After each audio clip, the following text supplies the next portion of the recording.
We want to thank God for this good day that God has given us today.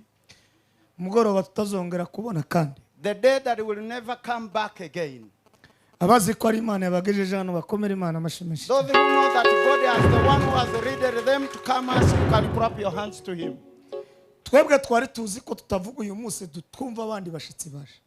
We were not expecting that we will get time to speak today. But as the readers, they have planned for us so that we could get a few times to speak today. We want to thank God for our visitors who has come today.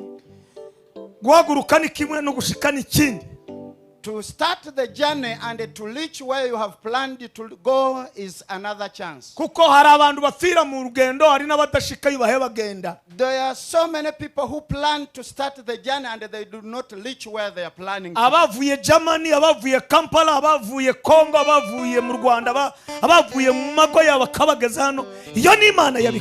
So those who are coming from Germany, those who are coming from Kampala, from different areas, it's the golden chance that we have got today to be with you. We clap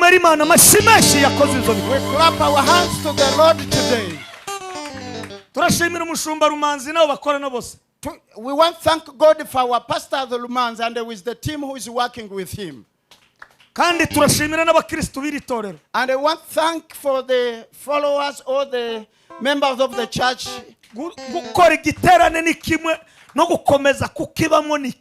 To plan for the crusade and to attend the crusade is another thing. We want to thank you. By my names, I'm Mathayo Ndamahizi. Other name is Ndamahizi. I have one woman with 7 children. And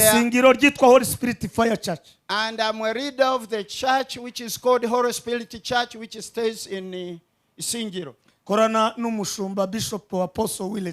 And I'm working with my bishop Wile Tumwine.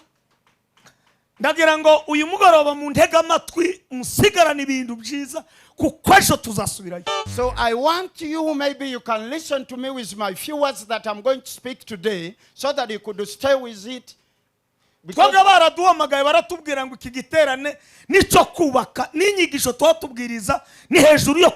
So our pastor Romans called us that the aim of the crusade is to support the church. We are in construction time.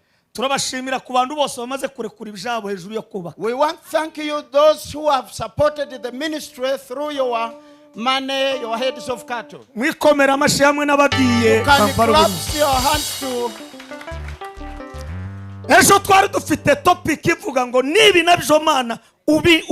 Yesterday we had the topic that even today you can remember what we are doing. We shared the message of Nehemiah. As the way how Nehemiah was helped by the man Ezra. By today, we are going to share the topic that yours are hidden somewhere. Do you know that what you have? And there are other things that you don't know, but they are hidden somewhere. We can read 2 books. In the book of Ezra,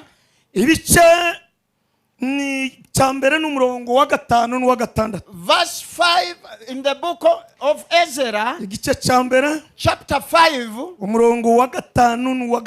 you can read from chapter 5, verse 6 and 7. And we are going to read in the book of 2 Corinthians, 2 Kings,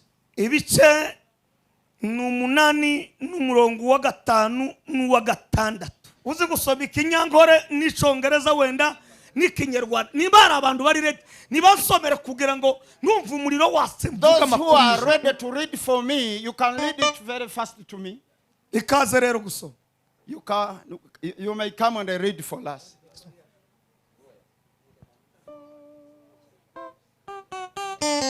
Abantu basoma mwasoma Bible. Those who are ready to read for me, can you read for me? Nimusomere. Some mu izina rya Yesu. Aravuze ngo nuko abatware b'amazu y'abasekuruza b'abayuda n'ababenyamini bahagurukana n'abatambyi n'abalewi n'abandi bose Imana yateye umwete wo guhagurukana ngo baje kubaka inzu y'Uwiteka i Yerusalemu. Yateye umwete ngo baje kubaka inzu y'Uwiteka i Yerusalemu. Sukuma. Maze abaturanyi babo babatwerera ibikoreshwa by'ifeza n'izahabu. Babatwerera ibikoreshwa by'ifeza n'izahabu. N'ibindi bintu n'amatungo n'ibintu by'igiciro cyinshi. N'amatungo nente. Ukuyemo ibyo batuye byose babikunze. Amen. Amen. Hari umuntu ufite Bible Kinyankore? Is there anyone who can read us in the Kinyankore Bible? Ako mwagiye mwihuta kozi ko mwize mwese muri bapro abantu b'abahanga. Ezra chapter 1 verse 5 and 6.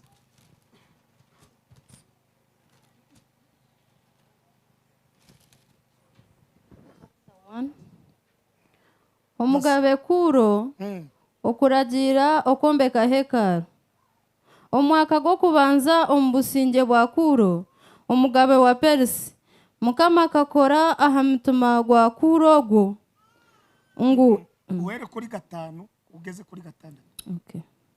Aho naho abakuru bamazu now Beishenkuru ba Yuda n'aba Benyamini Beimuka n'abanyamurwa n'abarevi hamwe n'abandi bona aburahanga yakozire aha mutuma kwima Mukama kuza kwombeka enju ya Mukama eyo muri Yerusalemu kandi ababere batwire nabo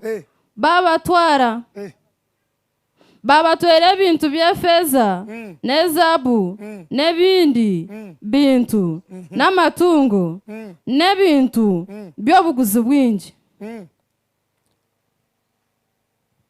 otabarireho ebindi byona ebibabatwizere n'omutuma gwekundire. Amen. Amen. Soma Abagabe ba kabiri.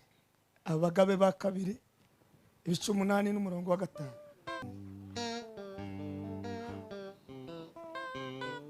Kuyabere nakitekereza omugabe Elisa ku Elisa yahimbirwe ofire.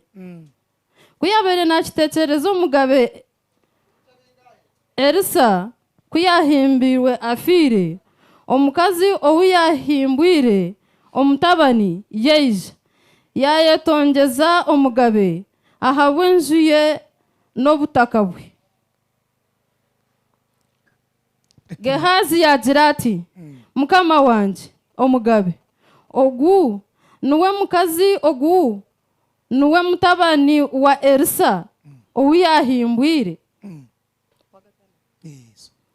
Kandi omugabe kuyaburize ogwo mukazi nawe yamushobora ati omugabe yamukwatsa omwe ahabatware be yamugira ati omugarre ebyo byona. Amen. Sukuma nushaka wica icyaro muri ruratse mukomere Imana amashimeshi cyane. Ndamukiriza abantu babiri mwicaranye bene wanyu aho ngaho ubabwire ngo ibishawe biri mu bubiko. Nsonyi wabuze y'abantu babiri obagambe nti ebibyo biterekeddwa mu terekero. Ko mutaramukanye se mwabirakanye se mwanyize muramutse umubwire ngo ibishawe biri mu bubiko. Mubuze ko mubulire nti ebibyo biri mu terekero.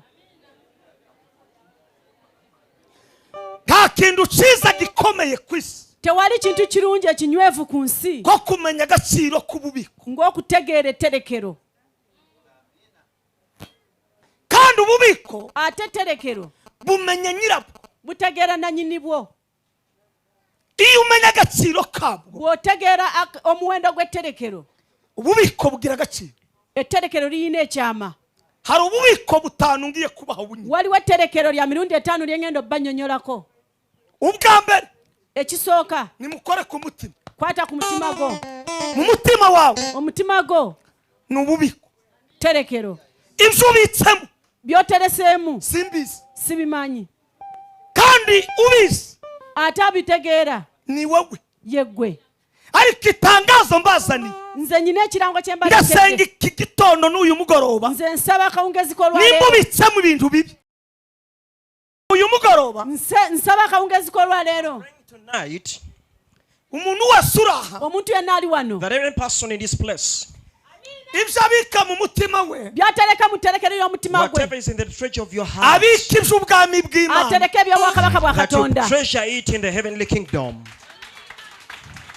umutima nibwo buzima bw'umuntu omutima bwe bulamu bw'omuntu. In like your heart is the life of a son iyo of man. umutima ubitse ibintu bibi omutima bwe gutereka ebukyafu When your heart treasures evil things, umuntu aba apfuye. omuntu afa. that means the son of man will die. rero amakuru mbazaniye leero amawulire amapya Today gendeese. the good news are brought to you. ububiko bwa mbere etterekero erisooka The first treasure, mutima it gwo. is your heart. Dawudi yabivuze neza dawudi abyogera bulungi. David speaks clearly these things. aririmba zaburi ya 51 n'ayimba zabuli 5 He speaks Psalms 51. aravuga ngo n'agamba He nti says mana like umbabarira this. inyama y'umuntu mukama onyambe ennyama y'omutima gw'omuntu. He says, Jehovah Lord, oh me the flesh of a man. Dawudi niwe wa mbere warungurutse umugore dawudi yasooka okukebera omukyala. David was the first one in like to examine the lady. Dawudi ngo arangize yica Uriya dawudi bwe yamala natta uriya. After examining the lady, then he killed the husband who was Uriah, ngo abone ibyo yabitse mu mutima alabe byaterese mu mutima gwe. in order to see and scan what was inside his heart. aravuga ngo ibintu ndibimbereye n'agamba bino ebintu tebinyumidde. Then he said, these things are not so wow and nice to me. nimuzamure ibiganza byanyu wanika emikono gyo mu bbanga. Somebody just raise up your hands nimuvuge in the ngo heaven haleluya Gamba ti and say hallelujah. hallelujah. hari ibiza bibera abantu waliwo ebinyumira abantu. There are things that are nice to people. hari n'ibitabera abantu waliwo n'ebitanyumira abantu. There are things that are not nice to people. mwa bantu mwese muri aha ngaha abantu mwenna abali wano. All people in this place, mubiki mu mitima ya kiki kyoterese mu mutima what gwo. is inside your heart? ukomere Imana amashini arimo kubwiriza Katonda w'amaanyi. nari ngeze ku bubiko bwanjye mbadde ntuuse ku tterekero ly'omuntu. vuga ko ari umutima kitegeeza nti mutima gwo. Dawudi aravuga ngo dawudi n'agamba nti ye namenya amaraso nica umuntu nayiwa omusaayi n'enta omuntu.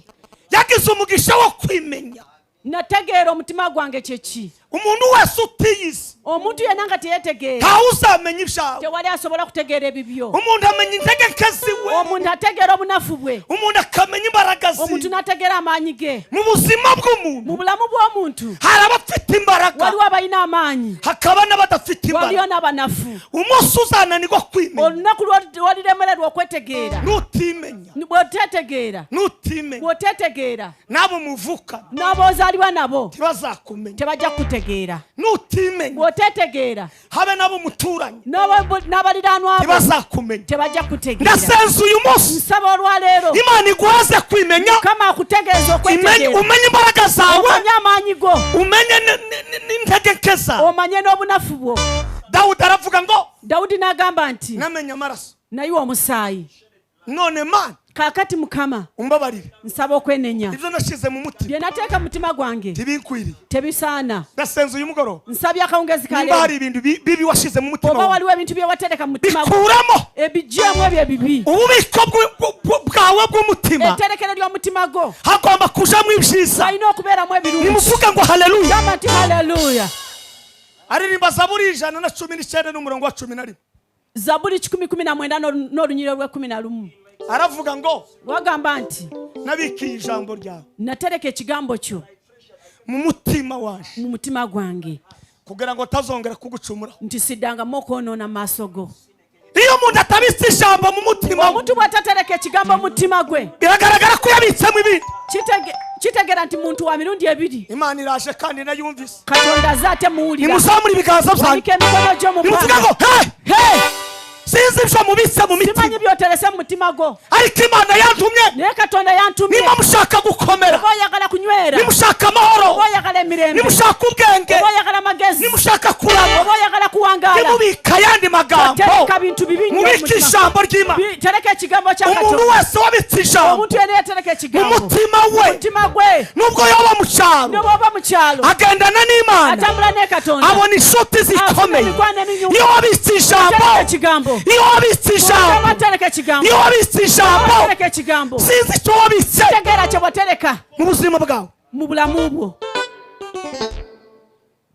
Ndamukiriza umuntu mwisharanye. buzo omuntu gwoliranye Umumbarize. omubuze Mu mutima wawe wabitse mu mutima gwatereka muki Ninde utangiye kunumva ngo atange haleluya wenyine hano. anategedde cyo njogera kuri haleluya Mu banyabwenge bari bariho. abagezigeza abaliwo Ni Dawudi. ye Dawudi Mu banyabwenge bari bahakomeye. abagezigeza abali Ni abanywevu Dawudi. Mu bantu Imana yahaye mu izina. bantu mukama bayawa amanya Ni Dawudi. Dawudi Mu bantu basambanye. abantu abayenda nnyo Ni Dawudi. Dawudi Ariko aravuga ngo naye n'agamba nti ubusambanyi mfite obwezi bwennyina ngomba kubuvamo nina okubuvaamu mu mutima mu wanje mutima gwange kabikamu ijambo. neterekamu ekigambo tokitegedde wandikubidde Katonda mu ngalo Haleluya. amen Iyo ubitse ijambo mu mutima wawe. otereka ekigambo mu mutima go Abanyankore n'Abaganda n'isi yose abanyankole n'abaganda amawanga gonna babishuti zawe. babeera mikwano gyo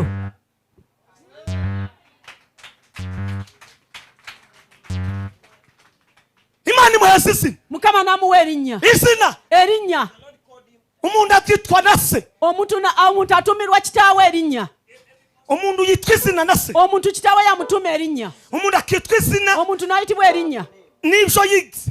nebyo yayisomere Uriya bavuze ngo ni dogiteri. oli bamuyise dokita Ntibakwita dogiteri utarize. tebakusobola kuyita dokita nga Niyo tewasoma mpamvu batuye muri aka gace. yensonga abali mu kitundu Niba kino mushaka abana banyu ko bagira amazina. mwagala nti abaana babeere Bamwe n'amanya bitwa bakasi. abamu bayita kansimu Abandi ni ba abantu Sokovia. basikoviya Ariko hari andi mazina naye wali amanya amalala bagomba kubona. babalina okufuna Barize. basoma Nimuvuge ngo haleluya. bati haleluya Hari n'andi mazina waliwo n'amanya amalala umuntu yitwa omuntu gatumibwa n'ibyo akora. n'ebyo ebikolwa bye Bamwe babamu ni indaya. malaya Ni bamaraya. bamalaya Bitwa indaya bayitibwa malaya kuko bakora uburanga. kubanga bakola obwabulaya obwamalaya Icyo ukora ekyo kyokola kiguha izina. kikuweesa erinnya Iyo uri umworozi bw'oba mulunzi bavuga ngo uyu ni umworozi. bagamba ti ono mulunzi Icyo ukora ekyo kyokola kiguha izina. kikutumisa erinnya Ndasenga uyu mugoroba saba kawungezi Imana ibaheze irindi zina. wamanya amapya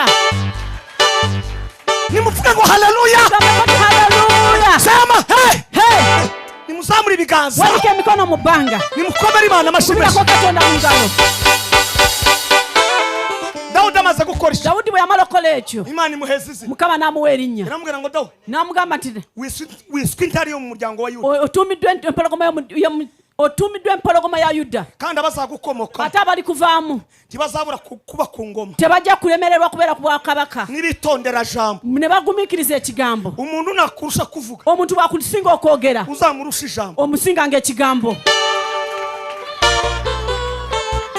Twebwe turi impunzi ffe tuli mpunzi ariko mu mutwe wacu naye mu mitwe gyaffe ntabwo turi impunzi. tetukyali mpunzi Mu bubiko bwacu mu biterekero lyaffe tubitsemo ijambo. tuteresemu ekigambo Urabona dusa n'impunzi. olaba tufaanana empunzi Impunzi ya mbere empunzi esooka kudatunga ijambo. kutaba na kigambo Ndabatangarije umugoroba kwagaliza akawungezi kale nimutunge ijambo. tereka ekigambo Mu bubiko bwacu mububiko munterekero mubikamo ijambo. tereka ekigambo Nimubikamo ijambo bw'onotereka ekigambo Imana ya Isiraheli katonda wa isirayiri izabarwanirira. akulwanirira Nimukomere Imana amashyi menshi Katonda mu ngalo z'amaanyi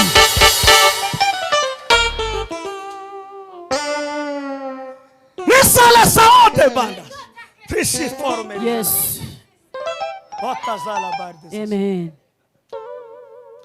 Ndamukiriza uwo mwisharanye. nkusaba obuuzeeko gw'oliraanye Mubwire ngo niki wabitse muri ubwo bubiko. mubuuze nti kiki kyewatereka mu mutima gwo mubuuze kiki kyewatereka mu mutima gwo mubuuze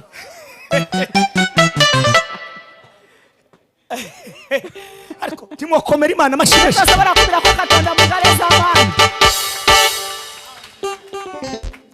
Ibihe nabyo bibi biza biguha izina. banaye n'ebiseera ebibi nabyo bikutumisa erinnya Ono mulwadde.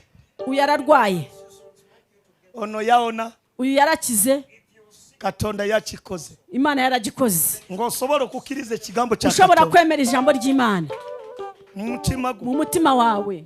Eye store. Iyo ni stoke. Ububiko bwa kabiri. Etterekero ly'okubiri. Nimukore mu mutwe. Kwatako mu mutwe gwo. Kora mu mutwe kwata mu mutwe gwo leko kwemala maasa. Mubwire ngo hari mu bwe. Kwata omutwe gwo kugambe nti mulimu amagezi.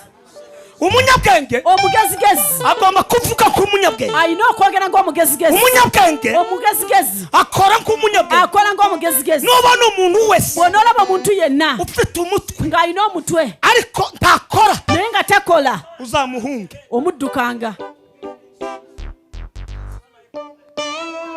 Imana Katonda ikorana n'abanyabwenge. Akolagana n'abagezigezi. Government ya Uganda ikorana n'abanyabwenge. Ikolagana n'abagezigezi. Iyo utari umunyabwenge bw'otaba mugezigezi ntibaguheza ngo ube tebasobola kukkiriza okuba ne chairman. Lwaki? Mu bubiko bwawe muterekero olyo nta kintu kirimo. Temuli mu kintu. Ndamukiriza umuntu Buzaako munno. mubwire ngo mu mutwe wawe mubuuze nti mu mutwe gwo hari mu bubiko mulimu etterekero. Webale Mukama akombwe. Mukama akuwe aguhise ne nyinshi. Nimukomere Imana amashyi.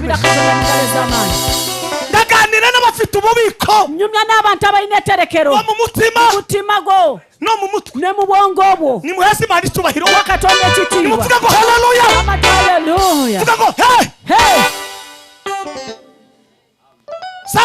Solomon wamaze kuba mu bwami bwe yamala okutuuka ku bwakabaka ariko atarabwishiramo neza naye tanayingira ebuziba. Abami bakabiri bakabaka basekabaka ekyokubiri ibice bitatu essula ya kusatu n'umurongo wa mbere kugeza kuwa 10 olunyiri olusooka okutuuka ku 14 ngo arazamuka nti n'ayambuka aravuga ngo mu mutwe wanjye n'agamba nti mutwe gwange ni ububiko buterekero.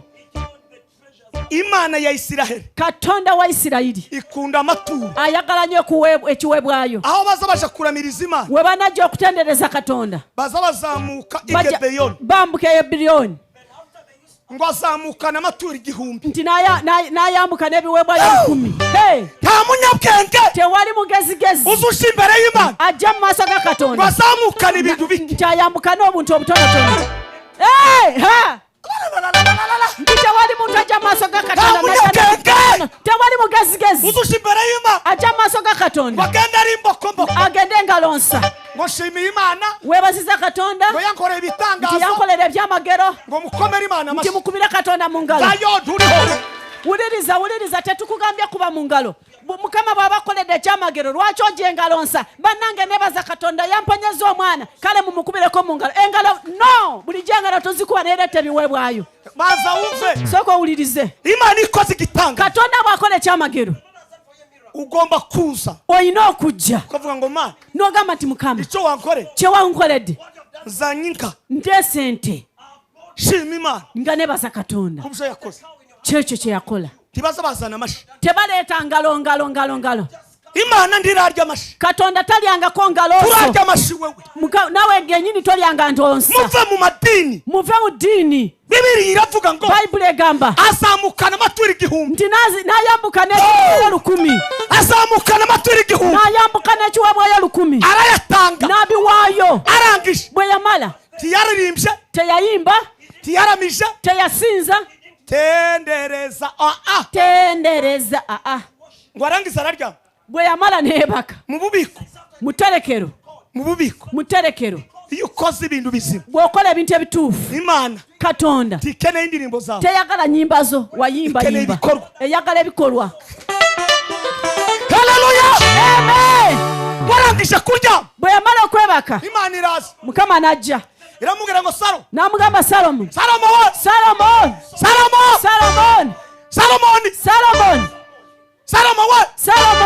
saba icyo ushaka. saba icyo kyoyagala.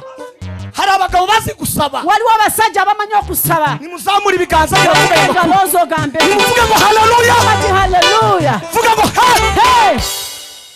Aravuga ngo ndasaba ubwenge. N'agamba nti nsaba amagezi. Ndahanuye uyu mugoroba. Ndagula akawungezi k'olwaleero. Mu bubiko bwawe etterekero lyo harimo ubwenge. Mulimu amagezi. Ariko Imana ya Isirayeli naye Katonda wa Isirayeli iguheza ubundi bwenge. akuwa amagezi amalala. Bananiwe gukoma amashyi kandi niyo guhanura. N'engalo zibalomye kuba koma amashyi turimo guhanura. kuba mu ngalo ez'amaanyi kubanga tuli mu kulaba. Bavuze ngo twagambye nti mu mutwe wawe mu mutwego ni ububiko terekero ariko naye Salomo yarafite ubwenge yari ayina amagezi ariko arongera naye naddamu Imana imubajije arayibwira ngo umva muze nti wuliriza sagale kirala sirina kirake naye njagala ndashaka ompa amakezi umubwenge kubanga kuberako okuyingira kwinjira no kufuluma gusohoka njagala no kwinjira amagezi kukeneye ubwenge gava kugwe uvuga ngo kubanga kuri wowe Katonda uvuga ngo kuri wowe amagezi go ubwenge gali simati ubwenge buri simati ndahanuye uyu mugoroba ndahanuye kaka ndagula kawungezi kano ndahanuye ndagula Imana ya Isirayeli Katonda wa Isirayeli ibaheza ubwenge abawa amagezi muzamura ibiganza nimuvuga ngo haleluya ayitatawe Yesu weza abantu bashemba burubundi bwenge abantu besemba bulensa bo bawa amagezi amalala abana banyu baheza ubwenge abana bamwe mukama bawa amagezi mwumvise ukuntu uriya mugabo yavuze muwulidde omusajja oli bwe yagambye hari ubwenge tukura ku Mana waliwo amagezi ge tujja ku Katonda hari n'ubundi dukura ku ishuri waliwo n'amalala ge tujja ku ssomero nga tugenze kusoma muwulire baana mmwe nimubona ababyeyi batabigishije bwe mulaba nga abazadde tebabasomesezza muje kuri kwa chairman muje kubareka mugende wa chairman muwawaabire kubera kuko wowe warize kubanga wasoma dushake ngo abana bakore batize atosomeseza mwana umuntu uzayobora iki gihugu ejo omuntu anakulembera eggwanga n'uwayobora none nayo nakulembera kati n'umwana wawe n'omwana wawe ariko wagize gute naye wakola ki wamusomesa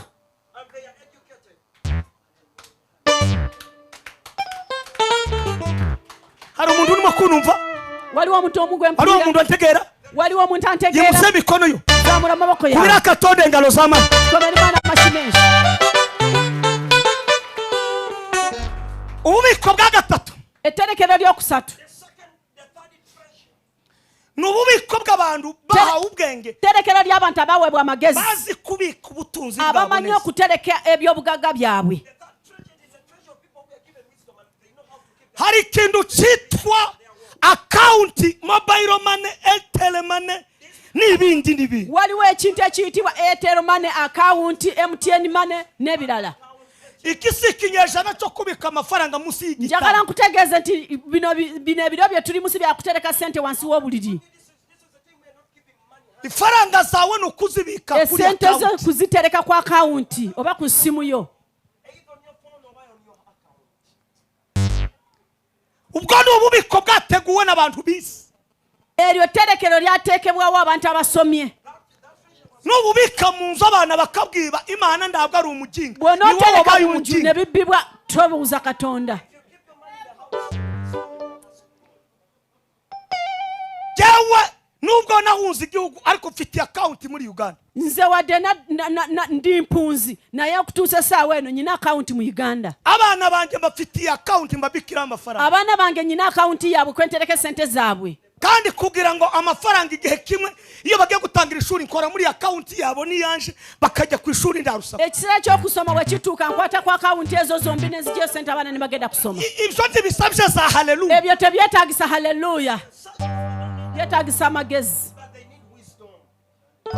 Rosa Muhando yararirimbye Rosa Muhando yayimba oluyimba ni umuririmbyi wa Tanzania muyimbi ali Tanzania nubwo mutumva igiswahili ariko kimbe nk'uririmba wadde temuwulira Luswahili naye ngenda kuluyimbi tumia akili yako vizuri na ujue linalokupasa shetani anakutamani wewe simama jipange sawa sawa tumia akili yako vizuri na ujue linalokupasa shetani anakutamani wewe simama jipange sawa sawa macho yako mbele hatua kunisonga mbele simama mbele jipange sawa sawa macho yako mbele hatua kunisonga mbele simama mbele jipange sawa sawa uko bubiko eryo tterekero nugira ikibazo bw'onaaba n'ekizibu ushaka gufata looni ng'oyagala kufuna looni ntibayiguha utangiza icubika tebasobola kuwa looni nga tolina tterekero eririku ku ssente gufata amafaranga kuri banka okufuna ssente ku no banka gufataho looni n'okufunako looni nta haleluya ibamo temubamu haleluya haleluya barokore tewabayo haleluya nahaga ulirize wano wakawe wakutwalayo wano we wakutwalayo haleluya bayo tewabayo haleluya dore nahanga wano woka nandirimbo zibayo tewabayo kusinza nedda yakolede bilungi tuyijane kuri bank ngujja kuri bank utangira yakolede bilungi nayimba kolede kibakumva tebasobola kuwulira kuri account kwa account barakubaza ngo bakubuuza nikufite kiki kyoyinako kuri account yawe kwa account yo kuliko ki olina nyumba ufite inzu se olina motoka ufite imodoka se tulage byolina twereke ibyo ufiteyo barangiza kare baranze bakavuga bati tuwe bipapuro by'enyumba eno duhe ibipapuro by'iyo nzu yawe kare noneho after 1 week inyuma y'icyumweru kimwe gusa tugenda kukuwa sente tugiye kuguha amafaranga naye haleluya ariko haleluya tiri ku banka ntabwo izabayo kuri banki ibyawe bibyo biri mu bubiko biri mu terekero ububiko bwa kane eterekero ryokuna ni muhezi imana icyubahiro gira mbabwira amakuru ni muzamura ibiganza nimuvuge ngo haleluya ati haleluya ububiko bwa kane eterekero ryokuna ni ububiko terekero bw'ibyawe ukora n'amaboko yawe bibyo ebyo byokola n'emikono gyo mirimu gya mikono gyo bihagaze mu gukora neza ebiyimiridde mu kukola bulungi bihagaze mu gukora neza biyimiridde mu kukola bulungi dawudi aravuga ngo dawudi n'agamba nti ntawasigaye tewali asigalayo kwa sawuli ewa sawulo ngo mugirire neza nti mukole bulungi ku bwa yonatani ku lwa yonataani iyo ukoze neza bw'okola bulungi ubu wayubika oba otereka aya mafaranga muhaye mutanga hano ezo sente zemuwaayo wano izika muhaye mutanga hano ezo ente zemuwaayo wano murimo gushira mu bubiko muri muteeka mu terekero kandi ububiko ate terekero ntibuzabona tebujja kuvunda impanda izavuga katonda ajjako bugende bukurikirana wewe kugeza no mu gisekuruza cyawe enkomerero bwenevuga bwonna bujja kugenda nga nabibyo bikugoberera twasomye abami bakabiri twasomye basekabaka ni muhezi imana icyubahiro neza muwe katonda ni ekitiibwa mukomere imana amashimwe katonda mu ngalo umugabo omusajja witwa elisa gwe bayita elisa yari kumwe n'uwitwa gehazi yali ne munne gwe bayitanga gehazi elisa kugira ngo agere hagera elisa okutuuka we yatuuka yakurikiye umunyabwenge ufite ibintu mu mutima yagoberera omuntu omugezi alina ebintu ku mutima nga yatereka n'ukurikira igipfu uzaba igipfu bw'onoogoberera ekifo ojja kufa n'ugendana n'umusuma uzaba umusuma bw'otambula n'omubbi ojja kubba n'ujyana n'umurozi bazakwita umurozi bw'otambula n'omulogo ojja kuba mulogo ngo ajyana n'umugabo witwa eliya n'atambula n'omusajja gehazi ufite eliya ufite ububiko ng'alina etterekero bw'ijambo ry'imana ekigambo kya katonda n'amasengesho n'okusaba n'ibitangaza n'ebyamagero mumva amatwi gira mumva aya makuru mumpa amatu gammwe muwulire amawulire gano bibiri iravuga ngo bayibuli egamba nti tuzabona ibikomeye tojja kulaba eby'amaanyi utakurikiye ikomeye nga tewagoberedde w'amaanyi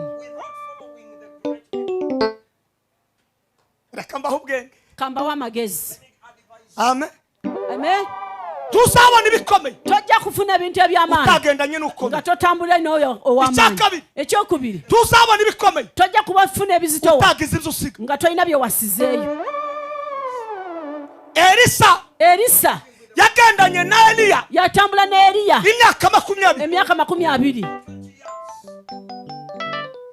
nawe usenga icyumweru kimwe naye gosabayo wiiki emu ngo ngiye kubivamo nti bananzeze mbivaamu n'ubivamo bw'obivaamu satani ndabivuyemo sitaani ye tabivuddeemu aragukubitagura agenda kukuba aguhondahonda akukuba kuko nta mbabazi agira kubanga ye taba na kisa icyakabiri cya elisa ekyokubiri ekya elisa mu gukurikira eliya mu kugoberera eriya yahuye n'amajwi y'abantu yasinkana amaloboozi iyo g'abantu ushaka kugera ku bisubizo bw'oyagala okusinkana hari amajwi y'abantu uhura nayo amaloboozi g'ojja kusinkana ndasenze uyu mugoroba nsabye akawungeezi k'olwaleero amajwi uzumva y'abantu amaloboozi g'abantu mu bubiko bwawe muterekero olyo hari irindi jwi wumvise walira eddoboozi eddala ubwenge imana yaguhaye kabaka yakuwa nawe ubuza butekereza naawe olowooza amajwi uhaye wumva amaloboozi g'ojyowulira bakubwira nga bakugamba va muri vaamu ujye mu barozi genda mu balogo hunga abo bantu abo badduke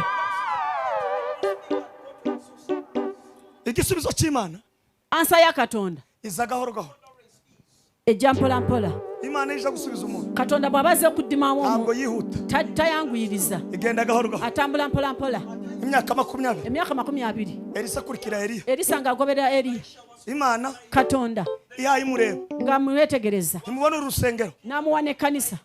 Ukunda urutangi. Engeri gyetandise. Abadafite ububiko bw'ijambo ry'Imana. Abatalina etterekero lya Katonda. Baravuga ngo rumanzi. Bagamba nti rumanzi. Ntahazagera. Talina wajja kutuuka. Ni wowe uhaye uvuga. Gwayogera. Habe n'abana b'abahanuzi. Wabe n'abaana b'abanabbi. Babwiye Elisa. Bagamba Elisa. Abana b'abahanuzi. Abaana b'abanabbi. Babwiye Elisa. Bagamba Elisa. Baramubwira ngo ne bamugamba nti ntawuzagera. nawe ojja okutuuka. Ntacyo uzabona. Talina ky'ojja okufuna. Ariko ndashima Elisa. Naye neerebaza Elisa. Aravuga bayogere. N'agamba boogere. Nze ndi n'omwendo. Nje ndimo kugenda. Bayogere. Bavuge. Nze ndi ku mulimo. Nje ndimo kugenda. Bayogere. Bavuge. Ngo barere omusajja. Alina amagezi. Afite ubwenge. Alina ekintu. Afite ikintu. Alina ekigambo. Afite ijambo. Naye nabbi. Ko njewe. Bareke bayogere. Bareke bavuge. Abokogera. Bareke bavuge. Bagenda kogera. Abavuga. Omusana. Bagiye kuvuga. Ogera. Izuba ryake. Ekiro. Ijoro ryose. Ogera. Bavuge. Abalina ekigambo. Bavuge. Kya ruhanga. Ariko njyewe tebagenda amabega. ntabwo basubira inyuma. Bagenda mu maaso. barajya imbere.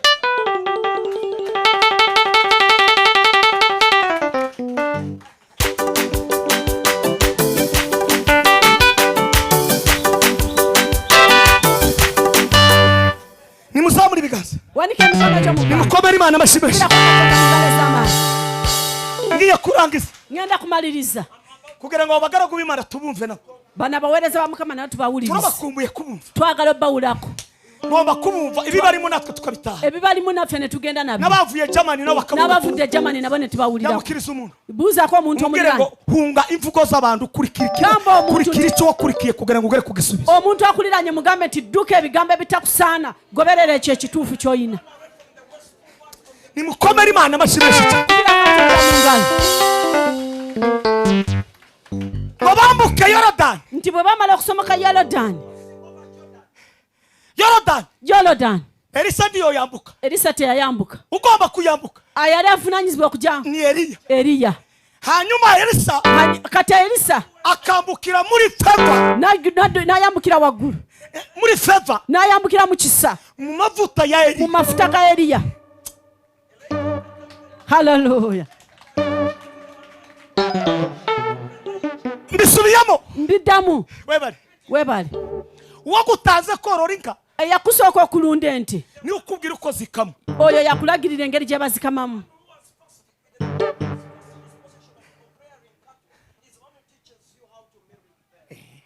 Uri umugabo. Oli musajja. Omanyi okwogera. Uko gusobanura Imana kuzamura kujane kwisi. Uko kuvuna Mukama akwambusa. Nimukomere Imana amashyi menshi cyane. Hari indirimbo turirimba mu Kinyarwanda. Waliwo oluyimba lwe tuyimba mu lulimi lwaffe. Nyajitukura ibibonyi irahunga. Yorodani ibibonyi igeza umugongo. Imisozi miremire itera hejuru k'amasekurume y'intama mani imbaraga zawe zirakomeye. Inyanja itukura ibibonyi irahunga. Yorodani ibonyi igeza umugongo. Imisozi miremire itera hejuru k'amasekurume y'intama mani imbaraga zawe. Inyanja itukura. Enyanza emyufu. Si ya Eliya. Teyali ya Eliya. Ariko Yorodani. Naye Yorodani. Niyo ya Eliya. Ya Eliya. Hari icyo ushoboye gukora. Waliwo ky'osobola okukola. Hari icyo udashoboye. Waliwo ky'otasobola. Ushoboye mathematics. Osobola mathematics. Undi ashoboye education. Omulala asobodde education. Uyu ni mechanic. Ono makanika. Undi ni umworozi. Omulala mulogo. Mureke turekerana akazi. Muleke buli omu ayimirire mu kituli kye.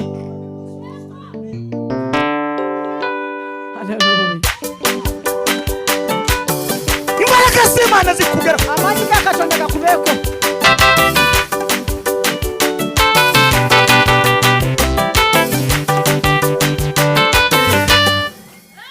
amasaha yashize nimuzamure ibiganza obudde buwedde wanike emikono gyo nimuzamure ibiganza wanike emikono gyo amaboko yanyu harimo ubutunzi engalo zammwe zirimu nimukomere imana amashyi menshi cyane katonda mu ngalo ez'amaanyi nimuvuge ngo haleluya haleluya vuga ngo yesu gamba yesu vuga ngo yesu gamba nti yesu kora mu bubiko kwata mu tterekero umva ibyanje ompe ebyange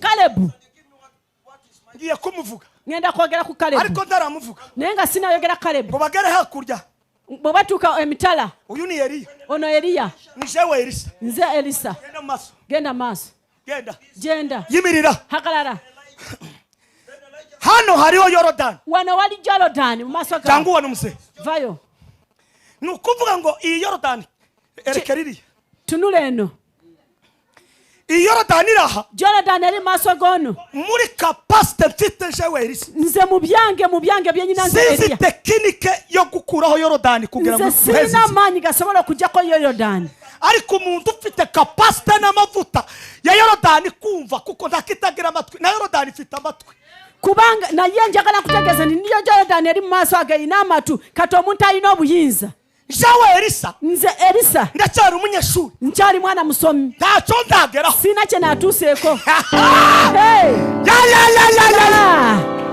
ngahe muzehe jabuka Yorodani kati yambuka Yorodani genda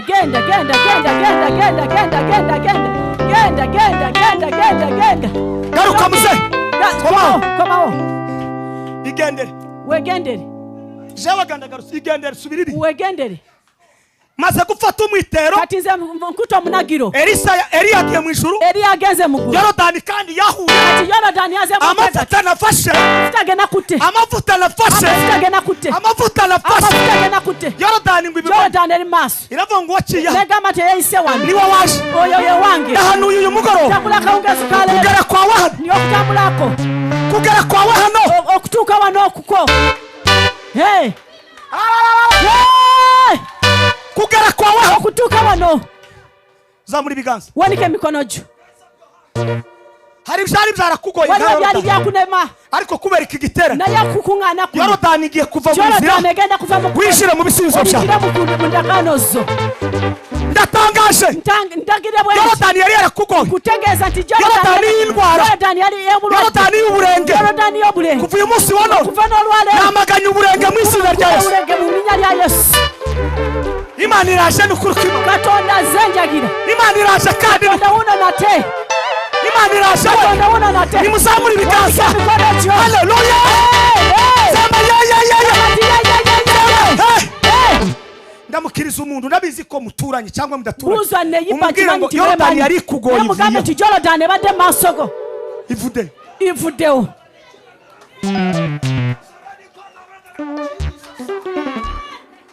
Isalome tata yes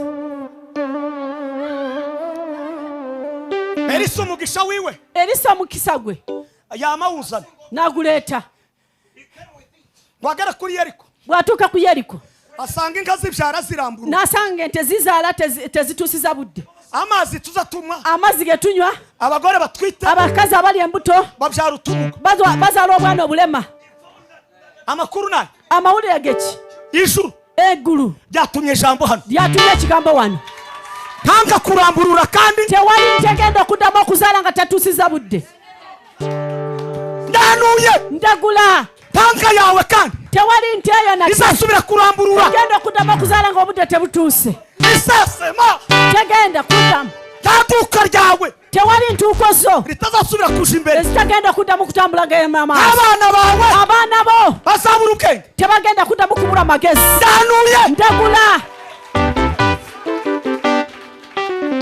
nimuzamure ibiganza tange haleluya sema Yesu gamba Yesu kora mu bubiko kwata mu tterekero umva ibyanje ninisanga yafika so wenda kumva gumama webale doctor urakoze webale dogiteri ufuke doctor genda usabe dogiteri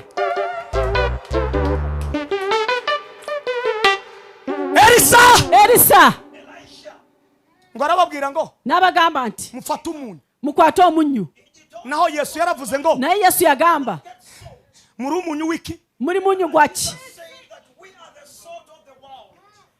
muri umunyu wiki muri munnyu gwaki ubu turi hano kati bwe tuli wano abadayimoni bose emizimu gyonna ntibasobora kwegera tegisobola kutuukako wano kubera ko kubanga tuli munnyu.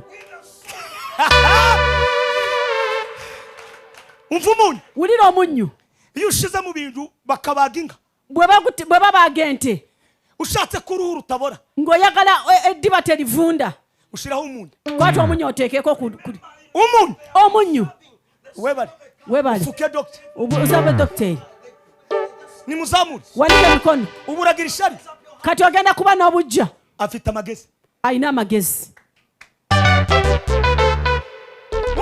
omunyu ahantu bawumenye abantu babaguyiye obusiisi tibuza buhegera tebutuukako ariko isukari naye sukaali aho bayishize we bayitadde sukaali abaana bayoola ariko umunyu naye omunnyu muri omunyu w'isi muri munnyu gwa nsi muri omunyu w'isi muri munnyu gwa nsi ibituvamo ibiva mu bubiko bino ebyomutereke ibyo twatekereje ebyo byetulowooza n'ibyo kubaka byakuzimba si ibyo gusenya si byakuzimbulula batangarije uyu mugoroba mbalagazaga uri omunyu oli munnyu mu muryango wawe uri omunyu mu famire yo oli munnyu ngo bamenamo isoko ne bateeka mu mazzi. umva amakuru wulira amawulire umva amakuru wulira amawulire yesu yaravuze yesu yagamba nije soko nti nze mugga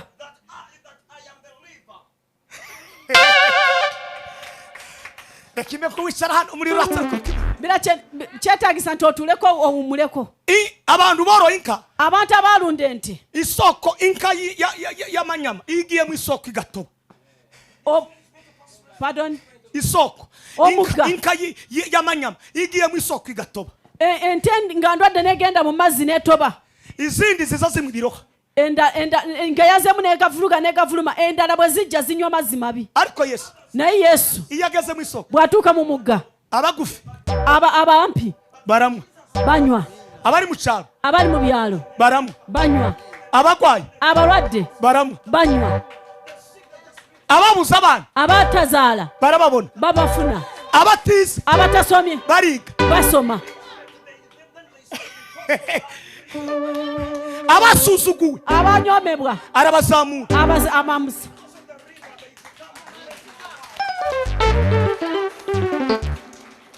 jawe mvuka mu cyaro nze nzaalibwa mu kyalo ariko mfite diploma zibiri naye nyina diporoma 2 kandi sinigishijwe na data ate saasomesebwa kitange ariko imana naye katonda ikora mu isoko akwata mu mugga ibwira umunyamerika umwe n'agamba omunyamerika omu somesa Matayo igisha Matayo igisubizo cyawe ansayo kiri mu bubiko kiri mu terekero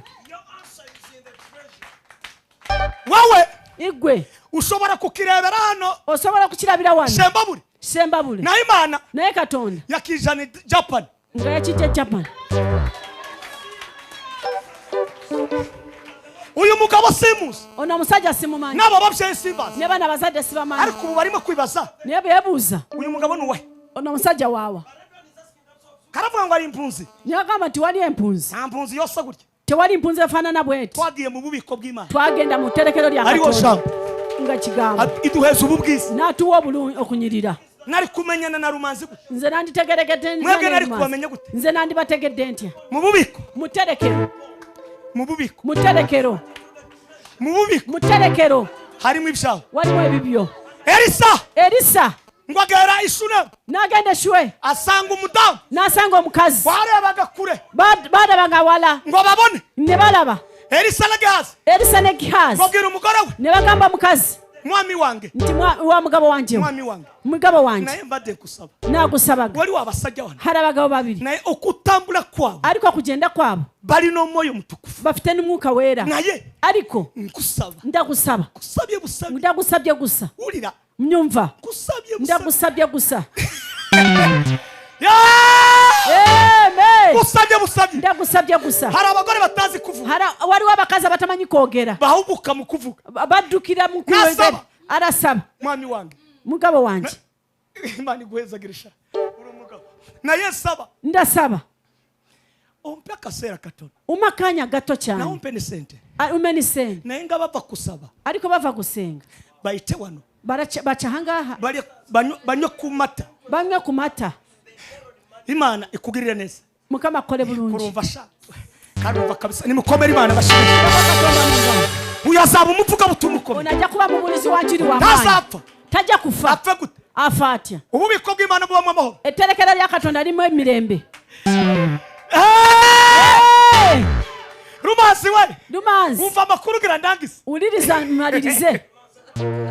yari yarashatswe neza Yari yafumbirwa bulungi. umugabo hari umuntu uzushakwa nabi wavuga ndi wumvikane Wari wavuga wamuta- amakuru y'ijuru ndi wumvikane Wari wamutafumbirwa ariko ndasenze uyu bulungi. mugoroba Nsabye umuntu wese akavuga- umaze kubaka icyo uzaza uvuga ku mugabo wawe cyumvikane Hallelujah. nawe nakubwira ikintu cyumvikane Wari nimuvuge ngo wabaka- haleluya. Hallelujah. Wali Aramubwira wabakazi ngo- abafumbirwa bubi nga bwabayi inakyayogera eri Byawe nga Byawe tamuwuliriza akawungezi kalale nkusabira awulirikinge nga mu matu ga Byawe.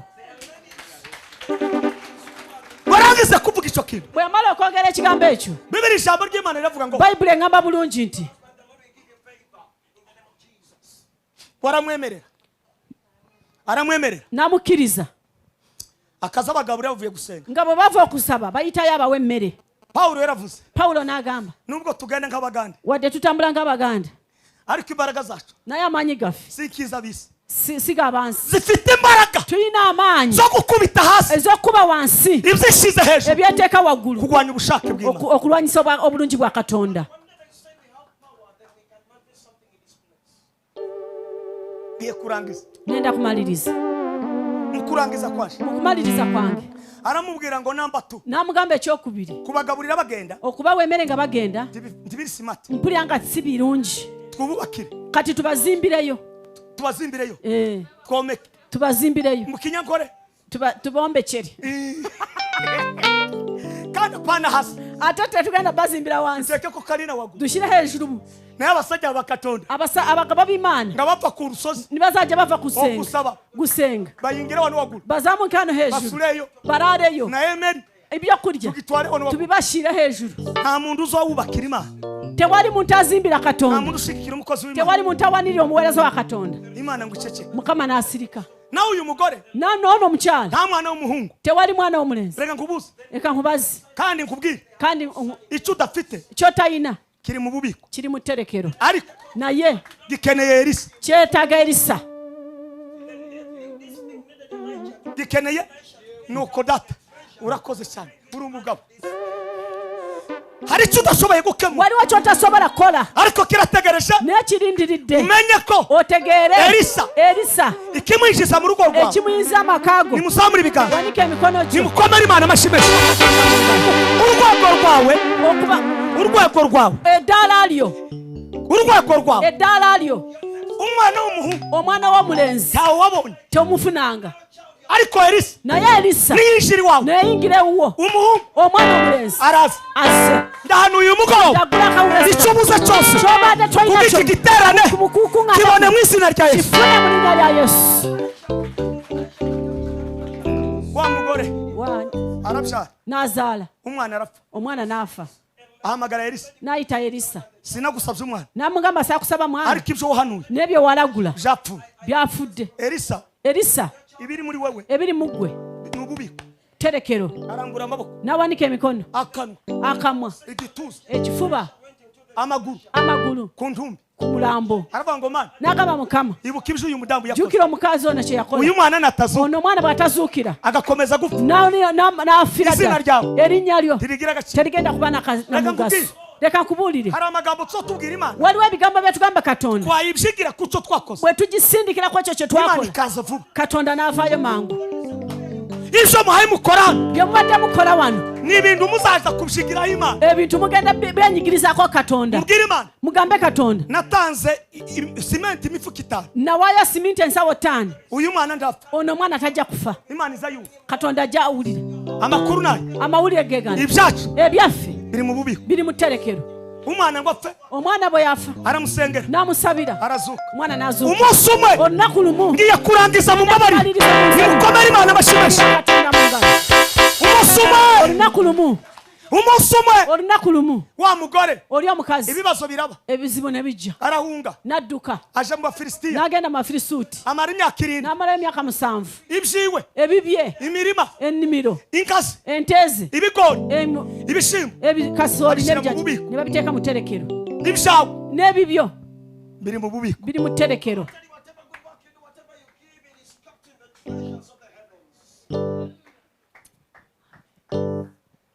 ngwagaruke bwe yakomawo Gehazi aramubwira Gehazi n'amugamba ati uyu ni wa mugore ono yali omukazi watugiriye neza eyatukolanga bulungi mukore neza namwe mukole bulungi mukore neza mukole bulungi mureke gukora nabi muguleke kukola bubi ngiye kurangiriza muri aya magambo ngenda kumaliriza mu bigambo bino baramubaza ngo n'amubuuza nti uri wa mugore oli omukyala Aramubwira ngo n'amugamba abwira umuhereza n'agamba uganda umuhereza ibyiwe byose genda omuwe ebibye byonna ibyo twabitse mu bye bubiko twateeka mu terekero udasize na kimwe nga toleseyo na kimu amakuru nayo amawulire ge ibyacu ebyaffe tibiza binyagwa tebinyagwa ibyacu ebyaffe ntabwo biza byicwa tebifa ibyacu ebyaffe bihora ari bizima bireba tangaje uyu mugoroba akawungazigama ibyo wayibona ko bipfuye biracyari bizima cyari biramu ibyo ubona bitagenda biracyari ko bigenda cyatambula Ezera niho twasomye we twasomye Isirayiri inyaga barayinyaga ibyabo byose Isirayiri ne baginyaga ebyabo byonna hari ku ngoma y'umugabo witwa Nebukadinezari wari ku ngoma wari ku bwakabaka bayitanga kabaka Nebukadinezari ngo ajana n'izahabu nti nagenda ne zaabu n'ifeza ariko nubwo yabijanye naye bwe yabitwala ariko ukuboko k'Uwiteka omukono gwa Mukama kwari kuri hejuru kwari waggulu twasomye amakuru twawulidde amawulire umugabo witwa Kuru omusajja gwe bayita Kuru Nebukadinezari yari amaze okufa Bibiri iravuga ngo Bayibuli egamba naye ibyo bajanye bye batwala ngo babishize mu bubiko bye bateeka mu terekero Ezera ngo bagiye kubaka urusengero bagenda kuzimba ekanisa nahandangirije nawe nemaniriza bagiye kubaka urusengero bagenda kuzimba ekanisa ngo abaturanyi babo mbwe abaliranwa baabwe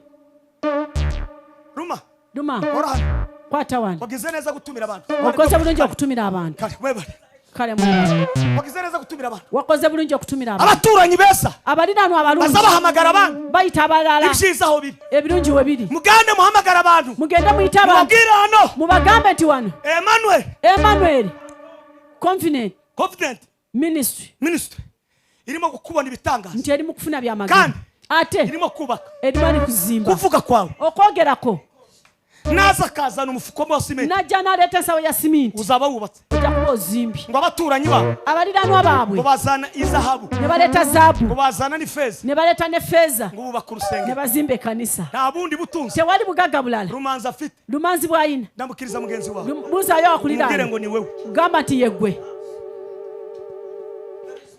icyantangaje ekyandetera okwewuunya ngo bazanye ubutunzi nti ne baleeta obugagga ngo burimo n'izahabu obulimu ne zaabu Kuru nawe Kuru aravuga ngo n'agamba nti mwabaga bamwe basajja mmwe numvise amakuru mpulira amawulire ibibaye kuri Ezera ebibadde ku Ezera ko barubaka Yerusalemu bali mu kuzimba Yerusalemu narebye mu bubiko natunudde mu buterekero ibyawe ebibyo narebye mu bubiko natunudde mu terekero ibyawe ebibyo sanza harimo izahabu sanza mulimu ezaabu Nebukadinezari yazanye Nebukadinezari none gyaleeta ngisi nikati zizino nzireese